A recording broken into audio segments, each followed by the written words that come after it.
الشيطان الرجيم. بسم الله الرحمن الرحيم. إذ قال له ربه أسلم قال أسلمت لرب العالمين. ووصى بها إبراهيم بنيه ويعقوب يا بني إن الله اصطفى لكم الدين فلا تموتن إلا وأنتم مسلمون.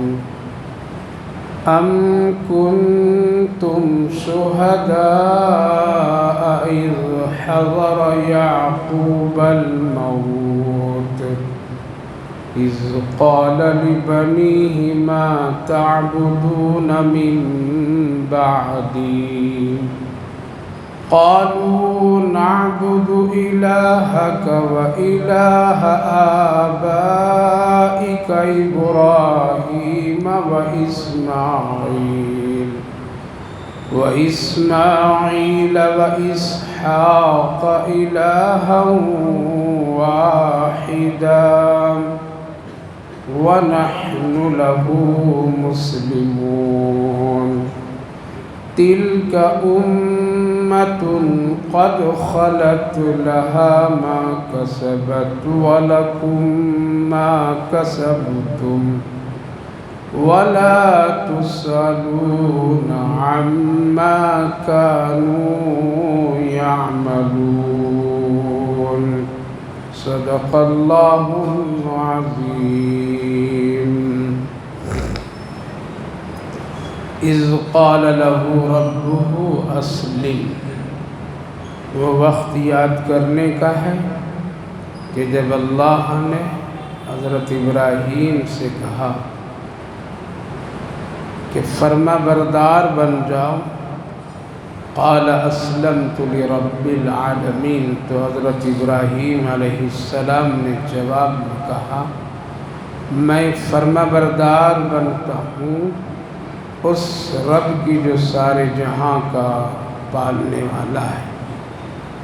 وَوَصَّى بِهَا إِبْرَاهِيمُ بَنِيهِ يَعْقُوبَ، اور وہ وقت بھی یاد کیجئے کہ جب حضرت ابراہیم اپنے بیٹوں سے اور یعقوب وصیت کر رہے تھے کہ اے میرے بیٹو ان اللہ اصطفى لکم الدین فلا تموتن الا وانتم مسلمون. بے شک اللہ نے تم کو چن لیا ہے دین کے لیے، تو پھر تمہاری موت اس حال میں ہو کہ تم ایمان والے ہو، مسلمان ہو. ام کنتم شہداء اذ حضر یعقوب الموت، کیا اس وقت آپ حاضر تھے جب حضرت یعقوب علیہ السلام کی موت ہو رہی تھی؟ اذ قال لبنیہ، وہ بھی کہہ رہے تھے اپنے بیٹوں سے کہ یہ بتاؤ کہ تم میرے بعد کس کی عبادت کرو گے؟ قالوا نعبد الہک، تمام بیٹوں نے کہا ہم لوگ عبادت کریں گے آپ کے معبود، آپ کے اور باپ اپنے باپ دادا حضرت ابراہیم، اسماعیل، اسحاق کے معبود کی، جو ایک ہے، تنہا ہے، اس کے سوا کوئی نہیں. وَنَحْنُ لَهُ مُسْلِمُونَ، اور ہم لوگ سب کے سب مسلمان ہیں. تِلْكَ أُمَّةٌ قَدْ خَلَتْ لَهَا مَا كَسَبَتْ، یہ ایک جماعت تھی جو گزر گئی، ان کے اعمال ان کے کام آئیں گے، تمہارے اعمال تم کو کام آئیں گے. وَلَا تُسْأَلُونَ عَمَّا كَانُوا يَعْمَلُونَ، اور ان لوگوں سے متعلق تم لوگوں سے کوئی سوال نہیں کیا جائے گا. بھائی اور بزرگوں، اللہ رب العالمین کا شکر و اس کا احسان کہ اللہ تعالیٰ نے ظہر کی نماز کے بعد تھوڑی دیر قرآن کریم کی نسبت سے ہم سب کو بیٹھنے کی توفیق مرحمت فرمائی ہے. اللہ تعالیٰ قبول فرمائے. آخرت کے لیے نجات کا ذریعہ بنائے، دنیا کے لیے خیر صلاح ہدایت کا ذریعہ بنائے۔ سنی ہوئی باتوں پر ہم سب کو عمل کی توفیق نصیب فرمائے۔ گزشتہ مجلس یعنی اس سے پہلے والی مجلس جو بالترتیب آیات کریمہ کی بات چل رہی تھی، جس میں حضرت ابراہیم علیہ نبینا علیہ السلام کا تذکرہ چل رہا تھا کہ وہ کتنے مخلص تھے اور کس قدر اللہ سے وہ محبت کرتے تھے کہ ہر ایک حکم کو وہ بجا لاتے تھے، چاہے ان کی طاقت کے مطابق وہ حکم پر عمل کرنے ہو یا نہ ہو، لیکن ہمت طاقت کرتے تھے تو اللہ آسان کر دیتا تھا، اور وہ سب کچھ اللہ ہی کی محبت میں کیا کرتے تھے۔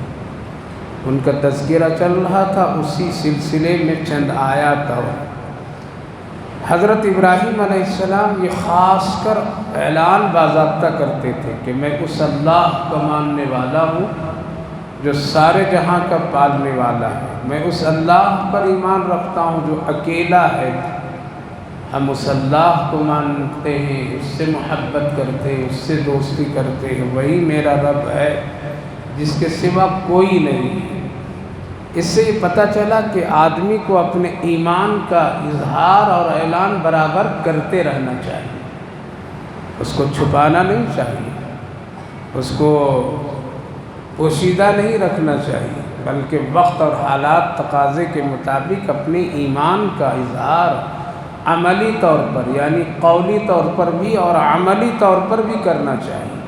قولی طور پر جب کبھی بتانے کی ضرورت پڑے تو آپ صاف صاف ڈنکے کے چوٹ پر کہیے ہم مسلمان ہیں، ہمارا مذہب اسلام ہے، ہمارا اللہ ایک ہے، اس کے سوا کوئی معبود نہیں، یہ کہنے کا بالکل حق ہے اور کہنا چاہیے۔ فعلی عمل اور عمل سے اسلام کا بھی اظہار کرنا چاہیے، اپنے رہن سہن، اپنے لباس وضاقتہ، ان چیزوں سے بھی اسلام کو ظاہر کرنا چاہیے۔ اگر کوئی آدمی اپنے ایمان اور اسلام کو چھپاتا ہے دنیاوی مفاد اور غرض کی بنیاد پر تو اس کے ایمان میں بہت کمزوری ہے۔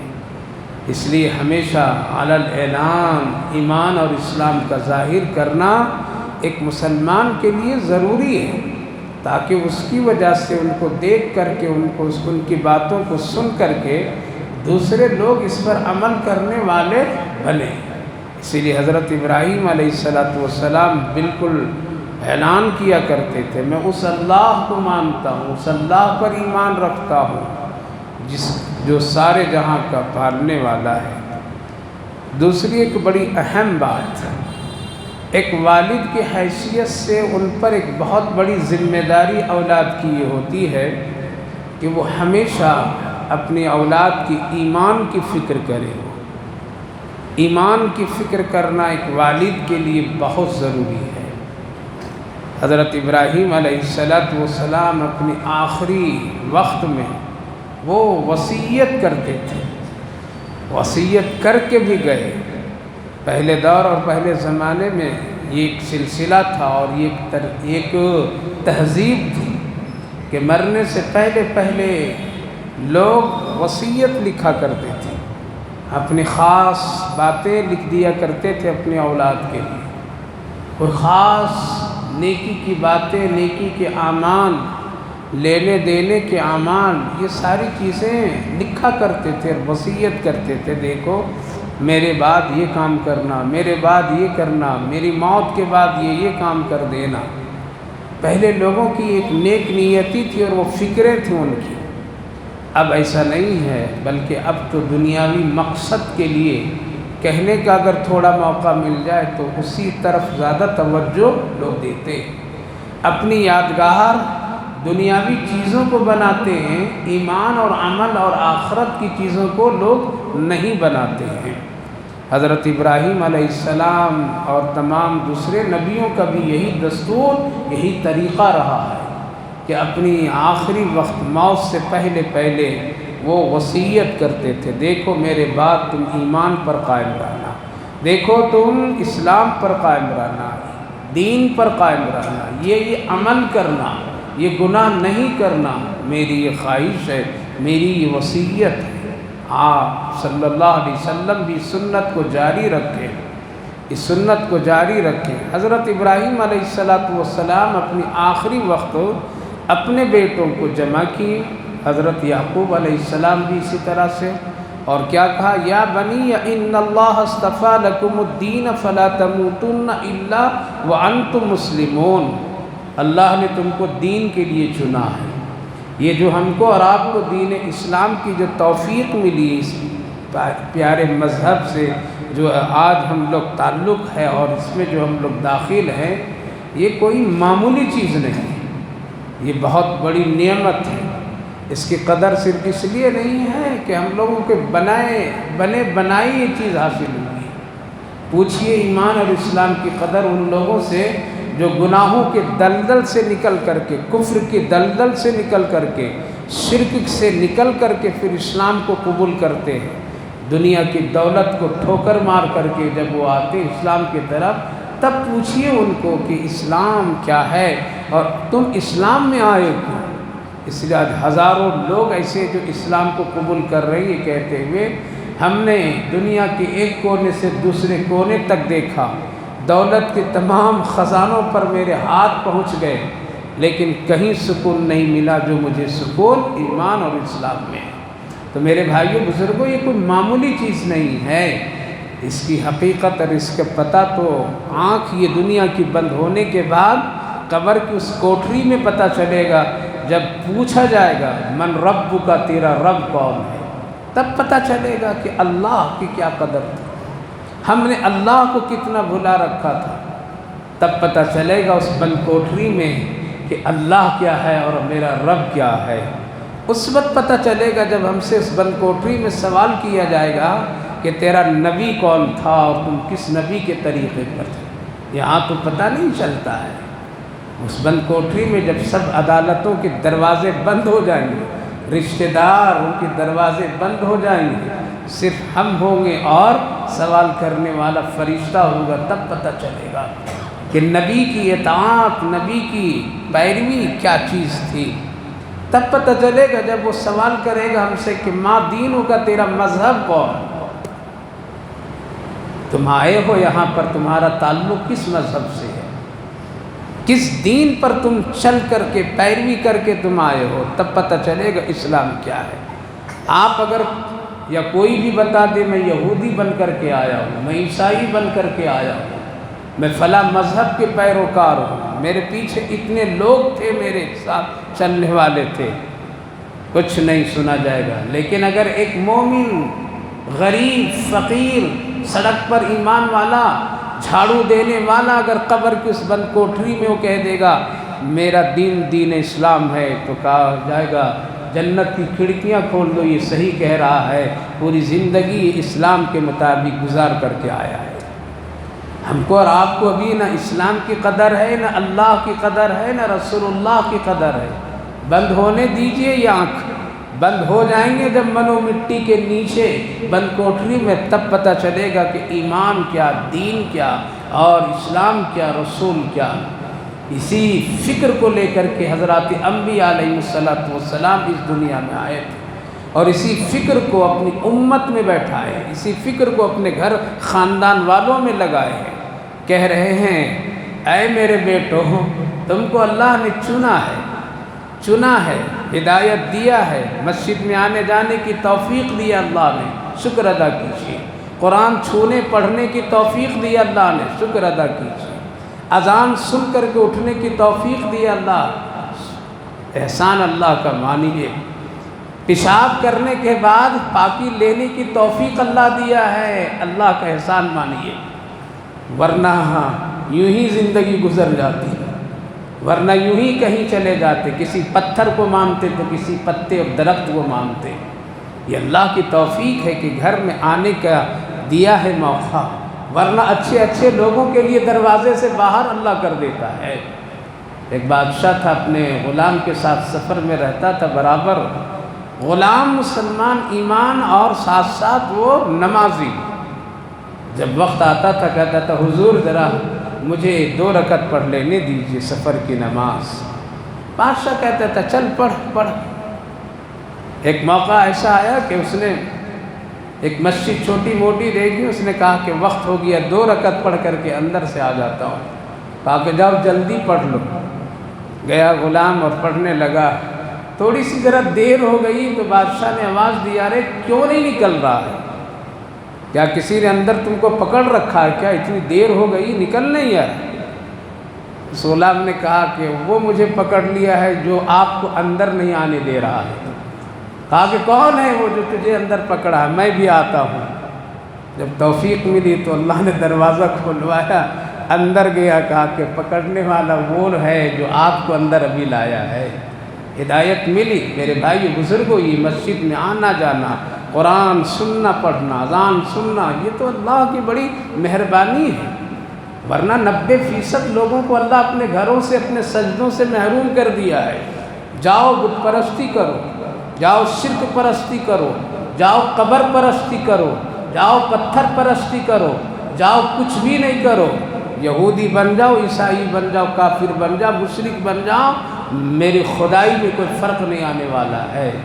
اللہ نے 90% لوگوں کو باہر کر دیا ہے، اس لیے اللہ کا شکر ادا کیجئے۔ ان اللہ اصطفیٰ لکم الدین فلا تموت۔ اے بیٹو، جب تم کو اللہ نے دین کے لیے چن لیا ہے تو تمہاری موت کس پر آنی ہے؟ ایمان کی حالت پر آنی ہے۔ کافر ہو کر کے مت مرنا، یہ میری دلی خواہش ہے۔ پاک ہو کر کے اپنے بیٹوں کو، اس لیے ہمیشہ اپنی اولاد کی ایمان کی فکر کیجیے۔ آج ہماری تمام اولاد کے سلسلے میں فکر یہ ہے یہ کچھ بن جائے، اس کو کچھ میں بنا دوں، ورنہ میرے مرنے کے بعد میں کیا ہوگا، کیا ہوگا؟ اس لیے اس کو بنا دو کچھ، چاہے وہ بے نمازی ہو کر کے اس کو بناؤ، دنیا والا بنا دو، اس کو پڑھا دو، اس کو کچھ دکھا دو، اس کو کچھ ڈگریاں دلا دو، اس کو کچھ تاجر بنا دو، اس کو کچھ۔ آج ایک باپ ایک ماں کی یہی فکر، ذات و دین اس کے ذہنوں میں گردش کرتے ہیں اور اسی فکر میں وہ ہے۔ چاہے بیٹا ایک وقت نماز نہیں پڑھتا ہے، اس فکر میں کہ پتہ نہیں میرے بعد کیا ہوگا۔ اللہ نے قرآن کریم میں ارشاد فرمایا ہے، تم اپنی اولاد کی فکر نہ کرو، جیسا میں تم کو کھلاتا ہوں ویسا اس کو بھی کھلاؤں گا۔ تم فکر کیوں کرتے ہو؟ تم اس کے ایمان کی فکر کرو، ایمان کی فکر کرو۔ لہذا نیک اولاد کا بننا، نیک اولاد کا ہونا اور اس کے ایمان پر جم کر کے قائم رہنا اور اسی پر پھر آخرت میں ملنا، یہ بڑی خوش نصیبی ہے ایک ماں باپ کے لیے۔ اس لیے میرے بھائیو بزرگوں، اپنی اولاد کے لیے جہاں دنیا کی مختلف چیزوں کے بارے میں آپ فکر کرتے ہیں، وہیں ان کے ایمان کے بارے میں بھی فکر کیجیے، ان کے ایمان کو ٹٹولتے رہیے، ان کے نیکی اور ان کے اسلام سے تعلق کے بارے میں کبھی گہری سوچ میں بھی پڑیے۔ یہ کیوں بے نمازی ہو رہا ہے؟ یہ کیوں نہیں سجدہ کر رہا ہے؟ یہ کیوں نہیں ایسا کر رہا ہے؟ یہ فکر ایک ماں باپ کو کرنا ضروری ہے۔ روزی رزق کی فکر یہ سب اللہ کے ہاتھ میں ہے، اللہ کے ہاتھ میں ہے۔ وہ کبھی کس کو کہاں سے دیتا ہے اور اتنا دیتا ہے کہ لوگ سوچ نہیں سکتے۔ اس لیے آج ہم لوگ اس کی فکر میں ہیں، حلال و حرام کی پرواہ کیے بغیر اس کی دنیا بنانے میں اپنی آخرت خراب کر دیتے ہیں، اپنی قبر خراب کر دیتے ہیں، اور ہم اور آپ اس کو، لیکن وہ ایسا بنتا ہے کہ باپ کے جنازے کے سامنے وہ جنازہ بھی پڑھانے کے لائق نہیں ہوتا ہے۔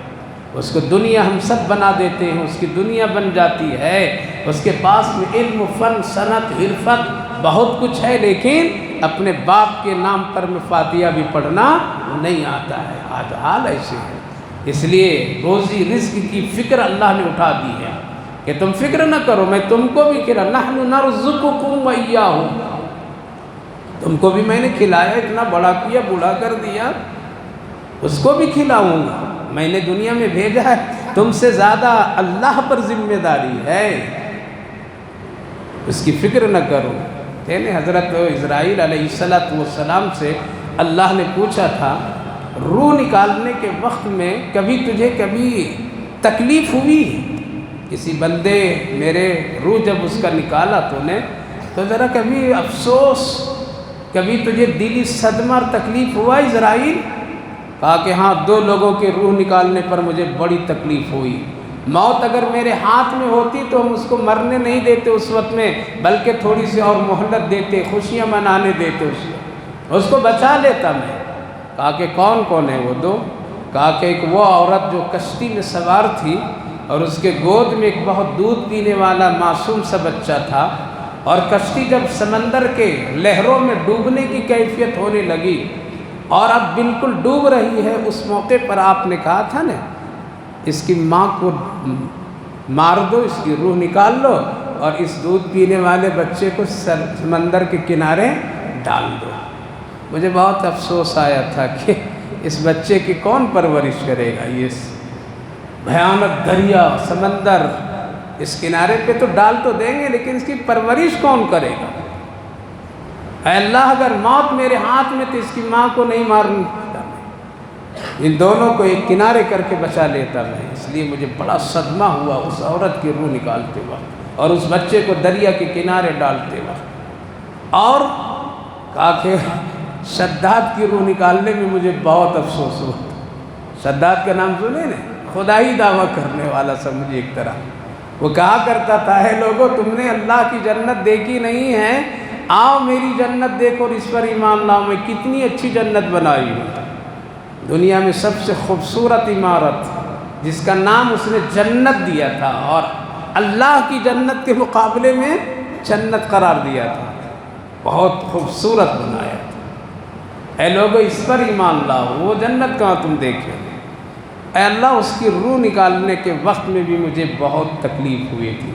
موت اگر میرے ہاتھ میں ہوتی تو اس کو ذرا مہلت دیا ہوتا، اور مہلت اس لیے کہ اس کی روح اس پوزیشن میں نکالنے کا اللہ نے حکم دیا تھا کہ اس کی بنائی ہوئی جنت جو تھی، 1 قدم اندر 1 قدم باہر۔ بڑا ہوشیاری کرتا تھا، دعا کیا کرتا تھا، جانتا تھا مرنا تو ہے لیکن کوشش آدمی کرتا ہے۔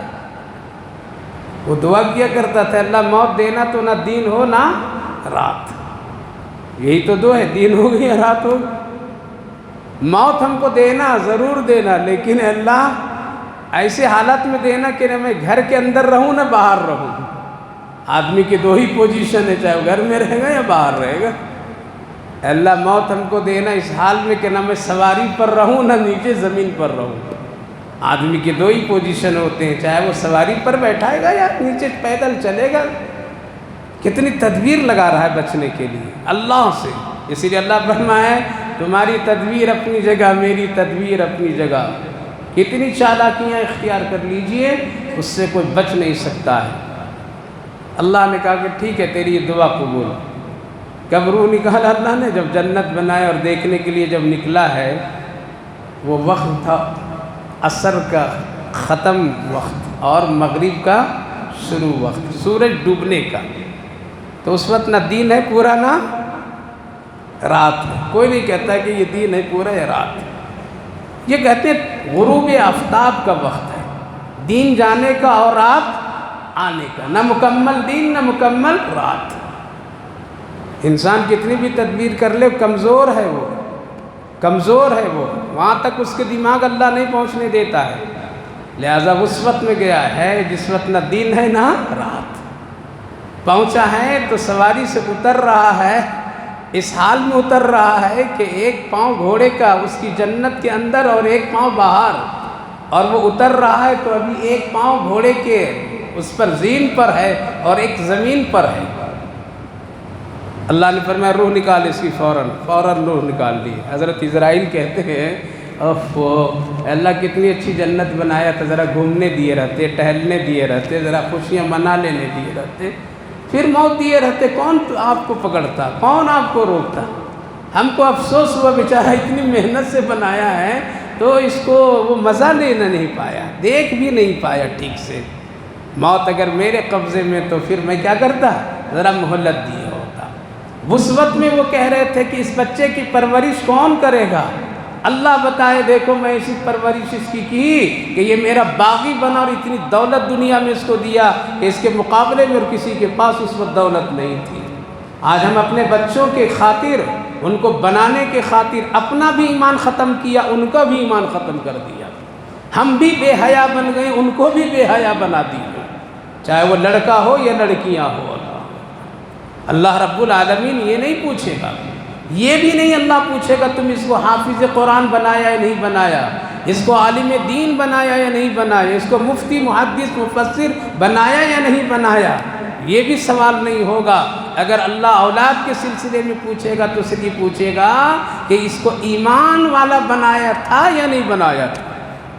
یہ تو دنیا کے ترتیب ہے، کسی کو عالم بن جانا، کسی کا مفتی بن جانا، کسی کا محدث بن جانا، ڈاکٹر بن جانا، انجینئر بن جانا، یہ بننا وہ بننا، یہ دنیا کا سسٹم اور نظام ہے، آخرت کا یہ نظام نہیں ہے۔ اس لیے اپنی اولاد کی ہمیشہ فکر کیجئے کہ تمہاری موت اس حال میں آئے میرے بعد کہ تم ایمان ہی کی حالت میں مجھ سے ملنا۔ اسی لیے ہر ایک پیغمبر اپنی آخری وقت میں اپنی اولاد کو یہی وصیت کرتے۔ حضرت لقمان یہ بھی ایک بڑے بدگزیدہ شخص گزرے ہیں، قرآن کریم میں ان کی وصیتوں کا تذکرہ اللہ نے کیا ہے۔ وہ بھی جمع کر کے یہ کہتے تھے، بیٹو اللہ کے ساتھ کسی کو شریک نہیں بنانا، ماں باپ کی خدمت کرنا، چاہے وہ ماں باپ کافر ہی کیوں نہ ہو لیکن اس کو ناراض نہیں کرنا۔ بیٹو اگر تیرا دل گناہ کرنے کا چاہے تو ایسی جگہ زمین پر تلاش کرنا جہاں اللہ تجھ کو نہ دیکھے، دنیا میں کوئی ایسی جگہ نہیں۔ بیٹو اگر تم گناہ کرنا چاہو تو ذرا دنیا کی آگ میں انگلی ڈال کر کے ذرا دیکھ لینا، اگر تم دنیا کی آگ کو برداشت کر لو گے تب تو آخرت کی بھی برداشت کرو گے، اتنا گناہ کرنا۔ میرے بھائی بزرگوں، ہر ایک پیغمبر، ہر ایک نبی، ہر ایک نیک لوگ اپنی اولاد کی ایمان کی فکر کیے، روزی اس کے پیچھے پیچھے چلتی آئی، عزتیں ایمان کے پیچھے چلتے آئے۔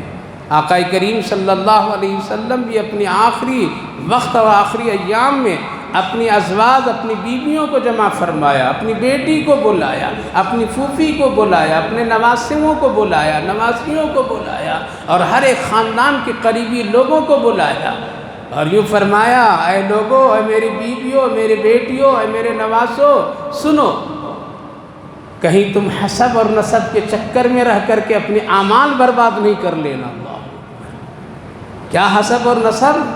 کہیں ایسا نہ ہو کہ قیامت کے دن تم سے لوگ ایمان اور عمل میں آگے ہو جائیں اور تم اس چکر میں رہو کہ میں محمد الرسول اللہ کی بیوی ہوں، کہیں تم اس چکر میں نہ رہو کہ میں محمد الرسول اللہ کی بیٹی ہوں، اے میری پھوپھی کہیں تم اس چکر میں نہ رہو کہ محمد الرسول اللہ کی پھوپھی ہوں، ہماری بخشش ہو جائے گی، ہماری مغفرت ہو جائے گی، پھنس جاؤں گا تو محمد کا نام لے لوں گا، ہمارا بیڑا پار ہو جائے گا۔ ہرگز نہیں، ہرگز نہیں۔ اللہ اکبر۔ یہ کون کہہ رہے ہیں؟ یہ پیغمبر حضرت محمد الرسول اللہ صلی اللہ علیہ وسلم کیا فرما رہے ہیں؟ میری نسبت تجھے کام نہیں آئے گی، میرا نام بھی کام نہیں آئے گا، اس بھروسے پر رہ کر کے اپنے ایمان اور عمل میں کوئی فرق نہیں آنے دینا۔ آج بہت سارے لوگ ہیں جو یہ کہہ کر کے اپنی زندگی گزار، میرا ابا بہت بڑا نیک آدمی تھا، ارے وہ تھے تم کیا ہو؟ میرے دادا بہت اچھے تھے وہ تھے، تم کیا ہو؟ میرے بھائی بزرگ، اپنے اپنے اعمال کام آتے ہیں، حسب اور نسب کچھ بھی کام نہیں آتا ہے۔ حسب اور نسب کی اہمیت قبر کے اندر میں نہیں ہے۔ آپ شجرہ پورا لکھ کر کے قبر میں کفن میں رکھ دیجئے، یہ فلاں ابن فلاں، فلاں ابن فلاں، یہ فلاں ابن فلاں، یہ 10 عمرہ کیا، یہ 50 حج کر لیا، یہ کر لیا، وہ کر لیا، فرشتے اس کو نہیں دیکھیں گے۔ یہ کام آنے والی چیز وہاں نہیں حسب و نسب، بلکہ اعمال۔ قبر جب بنائی گئی حضرت فاطمہ رضی اللہ عنہا کا، اور جب مٹی صاف کر کے حضرت ابو دردہ رضی اللہ عنہ نکلنے لگے تو تھوڑی دیر قبر کی طرف جھک کر کے کہنے لگے، اے قبر تو بڑی خوش نصیب ہے، تیری گود میں محمد الرسول اللہ کی بیٹی آ رہی ہے، تو بڑا خوش نصیب ہے، آج تیرے گود میں علی کی بیوی آ رہی ہے اور حسنین کی ماں آ رہی ہے، وہ آ رہی ہے جس کو رسول اللہ صلی اللہ علیہ وسلم بڑی محبت فرماتے تھے، وہ آج تیری گود میں آ رہی ہے جو جنت کی عورتوں کے سردار بنے گی، تو بڑی خوش نصیب ہے، ذرا ان کے ساتھ اچھا معاملہ کرنا۔ قدرت کی طرف سے قبر سے ایک آواز آئی، اے ابو دردہ، مجھے معلوم ہے رسول اللہ کی بیٹی آ رہی ہے، مجھے معلوم ہے حسنین کی ماں آ رہی ہے، مجھے معلوم ہے علی کی بیوی آ رہی ہے، مجھے معلوم ہے جنت کی عورتوں کی سردار آ رہی ہے، لیکن یہاں پر میں حسب و نسب سے کام نہیں ہوتا ہے، بلکہ یہاں عمل سے کام ہوتا ہے۔ فاطمہ کا اگر عمل اچھا تو میں جنت کی باغوں میں سے باغ بن جاؤں گی، اور اگر عمل اچھا نہیں تو جہنم کے گڑھوں میں سے ایک گڑھا بن جاؤں گا۔ اس لیے میری ماں بہنوں، اگر آپ کا شوہر بہت نیک ہے تو آپ اس کی نیکیوں پر بھروسہ کر کے بے نمازی کی زندگی مت گزاریے۔ اگر آپ کے خاندان رشتہ داروں کے لوگ اگر کوئی اچھے ہیں، ان پر بھروسہ کر کے آپ بے عمل اور بد اعمال کرنے والے مت بنیے۔ میرے عزیزوں، میرے دوستوں، کبھی کسی کے اعمال پر بھروسہ کر کے، چاہے وہ پیر ہی صاحب کیوں نہ ہو، بعض لوگ ہیں کہ پیر صاحب پر بھروسہ کر کے اطمینان سے بیٹھ جاتے ہیں، سالانہ نذرانہ پیر صاحب لے کے چلے جائیں گے، دے دیں گے، ہم کو عمل کرنے کی ضرورت نہیں، وہ کر رہے ہیں، کچھ بھی کام نہیں آئے گا، کچھ بھی وہ کر نہیں سکیں گے۔ اس لیے میرے بھائی بزرگوں، اپنی اولاد کی فکر کیجئے، اپنی اولاد کی ایمان کی فکر کیجئے۔ اور اس وقت، اس دور، اس زمانے میں جس وقت میں بچیاں مرتد ہو جا رہی ہیں، جس وقت بچوں کے اندر میں دین کی کوئی شعور نہیں ہے، ایسے حالات میں بڑی فکر کرنے کی ضرورت ہے۔ اس لیے اپنے گھروں میں گاہے بگاہے دین کی باتیں کیا کیجیے، گاہے بگاہے کبھی دین کی فکریں ڈالیے ان کو، کبھی کبھی ان کو اللہ سے ڈرائیے، جنت اور جہنم کے مسئلے بھی بتلائیے، اور ان کے سامنے ایمان اور اسلام کی عظمت بھی بتلائیے، تبھی کہیں کچھ کام ہو سکتا ہے، ورنہ مرتد ہونے کا راستہ کھل گیا ہے۔ اللہ ہم سب کی اولادوں کی حفاظت فرمائے اور خود ہم سب کی حفاظت فرمائے۔ آگے فرمایا ام کنتم شہداء اذ حضر یعقوب الموت، اور یہی حال حضرت یعقوب علیہ السلام کی کہ اپنے اولاد سے وہ پوچھتے ما تعبدون من بعدی، اے میرے بیٹوں میرے بعد تم کس کی عبادت کرو گے؟ سب نے جواب دیا آپ بے فکر ہو کر کے جائیے، بے فکر ہو کر کے جائیے، ہم حضرت ابراہیم، اسماعیل، اسحاق کے معبود پر ایمان لائے ہیں، ان کی عبادت جو ایک ہے، اس کے سوا کوئی نہیں، اور ہم لوگ مسلمان ہی بن کر کے رہیں گے۔ اس لیے ایک مومن کی شان یہ ہے کہ وہ ایمان پر رہے، ایمان کی حفاظت کرے، اور ایمان ہی پر اس کا خاتمہ ہو۔ یہی اللہ کا بھی مانگ ہے اور مطالبہ ہے، اور یہی رسول اللہ صلی اللہ علیہ وسلم کی چاہت بھی ہے۔ آگے فرمایا تلک امۃ قد خلت لہا ما کسبت، ایک جماعت تھی وہ جو چلی گئی، گزر گئی، گزرنے والے لوگوں کی جماعتیں گزر گئی ہیں، ان کے اعمال ان کو کام آئیں گے، تیرے اعمال تیرے کام آئیں گے، ان کے بارے میں تم سے کچھ سوال نہیں کیا جائے گا، اور تیرے بارے میں ان سے کوئی سوال نہیں کیا جائے گا۔ پتہ چلا اپنے اپنے اعمال کے سب مالک ہیں۔ اس لیے جو لوگ دنیا سے گزر گئے، نہ ان کی برائی کا تذکرہ کیجئے اور نہ ان کو برا کہیے، بلکہ نیکیوں کا تذکرہ کرنے کا حکم دیا گیا ہے، عمل کے لیے، عبرت کے لیے، اس لیے برائیوں کا تذکرہ کرنے کا حکم نہیں ہے۔ وَقَالُوا كُونُوا هُودًا أَوْ نَصَارَىٰ تَهْتَدُوا، لوگ کہتے ہیں یہودی ہو جاؤ، لوگ کہتے ہیں عیسائی بن جاؤ، تم کامیاب ہو جاؤ گے۔ آج جو کہا جا رہا ہے وہ کل بھی کہا جا رہا تھا، قرآن کہہ رہا ہے کہ کل بھی کہا جا رہا تھا، نہیں بلکہ صاف صاف کہیے ہم ایمان رکھتے ہیں، قل بل ملت ابراہیم حنیفا، حضرت ابراہیم علیہ السلام کا وہ دین، وہ راستہ جو محمد الرسول اللہ صلی اللہ علیہ وسلم کو اللہ نے دیا، جو حق اور باطل سے کٹا ہوا سیدھا راستہ، ہم اس کو مانتے ہیں۔ اس لیے نہ یہودی بنیے نہ عیسائی بنیے، بلکہ سیدھے ہدایت کے راستے پر رہیے، اس دین پر جو دین ہم سب کے آقا محمد الرسول اللہ نے لایا ہے۔ قولوا آمنا، صاف صاف اعلان کیجئے آمنت باللہ وملائکتہ وکتبہ ورسلہ، تمام نبیوں پر، حضرت ابراہیم پر، اسماعیل پر، اسحاق پر، اور ان تمام کے اولادوں پر، موسیٰ اور عیسیٰ پر، ان کی کتابوں پر، ہم کسی نبی میں فرق نہیں کرتے۔ وَنَحْنُ لَهُ مُسْلِمُونَ، سب کے سب لوگ ایمان والے تھے، نبیوں پر ایمان لانا بھی ضروری ہے۔ سوال یہ پیدا ہوا، صحابہ نے پوچھا ایمان لاؤں تو کیسا ایمان لاؤں؟ یا مدینے میں لوگ پوچھا کرتے تھے اے محمد یا فلاں سے کہ کیسے ہم ایمان لائیں، کوئی نمونہ تو بتائیے، کوئی اس کا ایک ثبوت تو پیش کیجیے۔ تو اللہ نے کس کو پیش کیا؟ محمد الرسول اللہ صلی اللہ علیہ وسلم کو پیش نہیں کیا۔ کہ میرے نبی کی طرح تم ایمان لاؤ۔ کیوں؟ ایک عام انسان نبی کی طرح نہیں ہو سکتا ہے، نہیں ہو سکتا ہے۔ پہلی بات تو نبی معصوم ہے، عام انسان معصوم نہیں ہے، لہذا نبی کی طرح تو تم ایمان نہیں لا سکتے ہو، لہذا نبی کے غلاموں کی طرح ایمان لاؤ۔ اور وہ غلام کون تھے؟ صحابہ کرام رضوان اللہ علیہم اجمعین۔ تو کہا گیا فَإِنْ آمَنُوا بِمِثْلِ مَا آمَنْتُمْ بِهِ، جس طرح سے وہ لوگ ایمان لائیں، ابو بکر، عمر، عثمان، علی، طلحہ، زبیر، صحابہ، بس اسی کی اقتداء کر لو، اسی کی طرح ایمان لاؤ، یہی ایمان ہمارے نزدیک قابل قبول ہے۔ صحابہ کا ایمان کیسا تھا؟ وہ اعتدال میں تھے۔ کیا تھے؟ اعتدال میں، نہ اتنی محبت میں وہ غلو کر جاتے تھے، نہ کبھی نیچے آ جاتے تھے، بلکہ اعتدال۔ اعتدال کے مطلب جتنا ان کو بتایا گیا تھا اتنا ہی وہ عمل کرتے تھے، اپنی طرف سے کوئی رنگ نہیں بڑھاتے تھے۔ ہم لوگ کیا ہے، غلو کرتے ہیں، گھٹاتے بھی ہیں، بڑھاتے بھی ہیں۔ صحابہ کا ایمان نہ بڑھانے کا تھا نہ گھٹانے کا تھا، اتنا ہی تھا جتنا رسول اللہ صلی اللہ علیہ وسلم بتاتے تھے، اس سے زیادہ وہ کرتے ہی نہیں تھے۔ اسی لیے اللہ نے ان کو کیا بنایا؟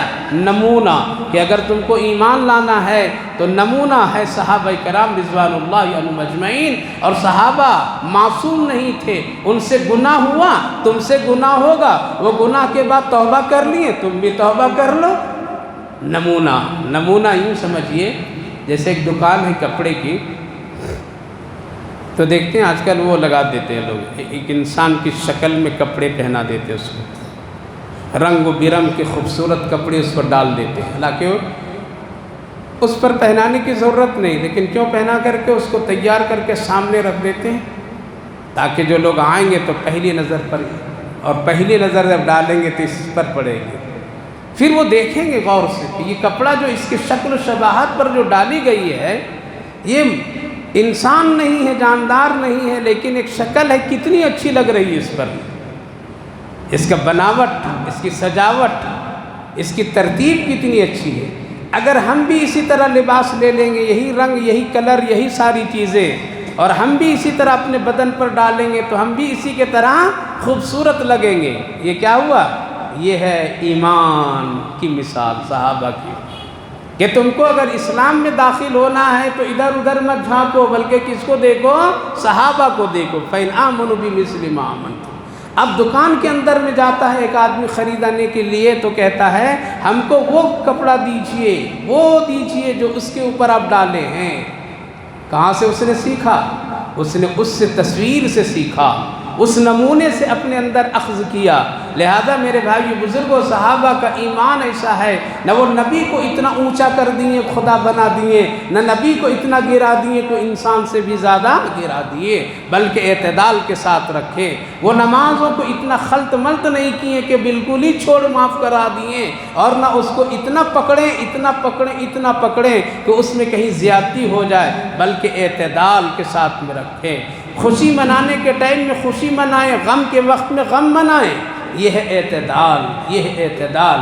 تو صحابہ کے ایمان اعتدال کے ساتھ۔ ہم لوگوں کے کیا ہے؟ ہم لوگ موسمی مسلمان ہیں، آیا موسم تو اچھل کود کر دیے، چلا گیا موسم، ٹھنڈے ہو گئے، ٹھنڈے ہو گئے، موقع ملا تو ہم عاشق رسول بہت بڑے ہیں، اور جب ختم ہو گیا وہ زمان تو پھر ہم ایک وقت کی نماز پڑھنے والے بھی نہیں ہیں۔ لہٰذا ہمارے ایمان میں اعتدال نہیں ہے، افراط و تفریط ہے، اور یہ ایمان اللہ کو پسند نہیں ہے۔ اس لیے اللہ نے فرمایا فَإِنْ آمَنُوا بِمِثْلِ مَا آمَنْتُمْ بِهِ فَقَدِ اهْتَدَوْا وَإِنْ تَوَلَّوْا فَإِنَّمَا هُمْ فِي شِقَاقٍ۔ اگر صحابہ کے ایمان کے طریقے سے اگر کوئی ہٹ کر کے اپنی مرضی سے، اپنی ضد سے کوئی ایمان کو رکھا تو اس کے ایمان قابل قبول اللہ کے بارگاہ میں نہیں ہے۔ اللہ نے ایک جملہ فرمایا فَسَيَكْفِيكَهُمُ اللَّهُ وَهُوَ السَّمِيعُ الْعَلِيمُ۔ چھوڑ دیجئے جو ایمان لاتے ہیں، عمل کرتے ہیں، نہیں کرتے، کیا کرتے، چھوڑ دیجئے، ہم ان سے نمٹ لیں گے، میں کافی ہوں ان کے لیے۔ کون؟ اللہ فرمایا۔ یہ جو جملہ ہے بہت ہی پیارا ہے، فَسَيَكْفِيكَهُمُ اللَّهُ، اللہ کافی ہے، اللہ کافی ہے۔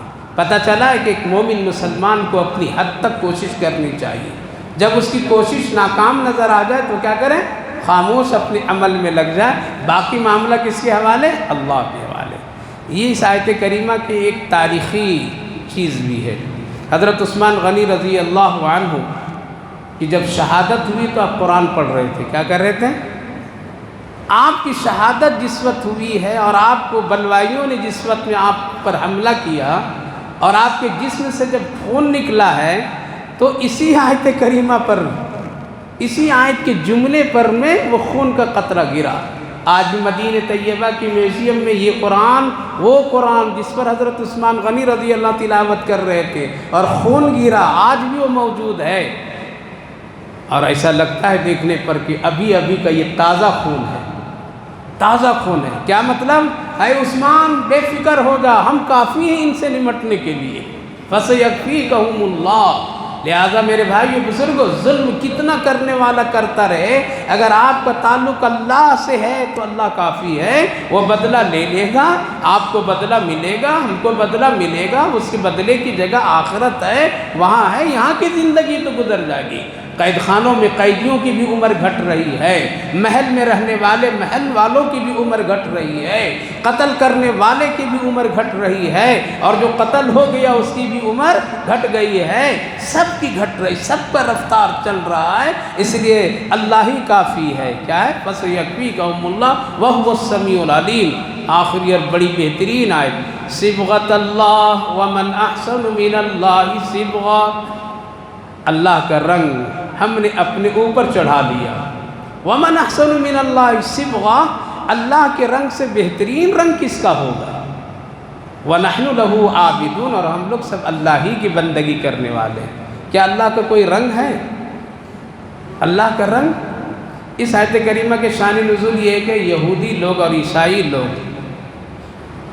یہ کیا کرتے تھے، جب بچہ ان کا پیدا ہوتا تھا نا تو ایک رنگ وہ بناتے تھے پانی میں گھول کر کے اور بچوں پر ڈال دیتے تھے، وہ رنگ اس پر چڑھتا تھا، تو یہ ان کی مذہبی علامت ہوتی تھی کہ ہم نے اس کو اپنے مذہب میں کیا کیا، داخل کر دیا۔ صحابہ نے پوچھا یا رسول اللہ، وہ لوگ تو اس طرح کے رنگ چڑھاتے ہیں، ہم لوگ کیا کریں اپنے بچوں کے ساتھ؟ ہمارا کوئی رنگ ہے یا نہیں رنگ ہے؟ وہ لوگ تو اپنے بچوں کو اس طرح سے کر کے مذہبی بنا دیتے ہیں، یہ پیلا رنگ یا فلاں رنگ دے کر کے، اور یہ سمجھا جاتا ہے کہ یہ بچہ کس کا بچہ ہے؟ یہودی کا بچہ، عیسائی کا بچہ ہے۔ اللہ کے رسول کہ ہمارا بھی کوئی رنگ ایسا ہے جو ہم اپنے بچوں کے پیدائش کے وقت میں ڈالیں، جو پہچان میں آ جائے کہ یہ مسلمان کا بچہ ہے۔ تو اللہ کا کوئی رنگ ہے؟ ظاہری بناوٹی کوئی رنگ نہیں۔ رنگ کیا ہے؟ اللہ کا رنگ یہ ہے کہ جب بچہ پیدا ہو جائے تو کیا کرو؟ لڑکا پیدا ہو جائے تو گلاب جامن بانٹو، اور بیٹی پیدا ہو جائے تو منہ لٹکا کر کے بیٹھ جاؤ۔ بچہ پیدا ہو جائے مسلمان کا تو کیا کرے؟ سب سے پہلے اس کے داہنے کان میں کون دے؟ کون دے گا؟